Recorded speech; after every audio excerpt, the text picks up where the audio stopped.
بسم الله الرحمن الرحیم. السلام علیکم دوستان محترم. ما یک گروه مخلصان شما از ناحیه عبدالرحمن جامی از شما خواهش میکنیم که با یک سوال ما جواب دهید.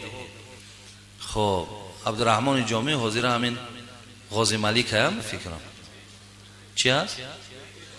کویبش رایون کویبش با عبدالرحمن جامی حاضر نامگذاری شده است. خب یک چند مستفیدان ما گوشهای ناشنوا دارند.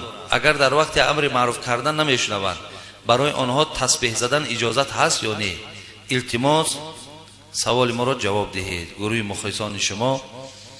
خب نه این از دهه نوآباد ناحیه عبدالرحمن جامی، شاید خیلی همونجا باشه، یگان دهه نوآبادش باشد. خب برادرای عزیز این خیلی است که اگر تسبیح اونها در گوش کردن امر معروف خلل نتید باکی ندارد. اگر اونها تسبیح گردانند آدمی همین ناشنوا بسیاری وقت با بلند گپ میزنند. اگر وقتی همون تسبیح گردانید خلل نرسانند یگان باکی ندارد. بگذار اونا که نمیشنوند برای اونا همون تسبیح گردانیشون با مفیدتر خوبتر است. و الا اگر تسبیح هم نگردانند همون صحبت که صحبت امر معروف نهی منکر است هم نشینن هم در نشستنش هم ثواب میگیرن. ولی اگر خلل نرساند تسبیحش باکی ندارد. بگذار تسبیحشون گرداندن گیرن.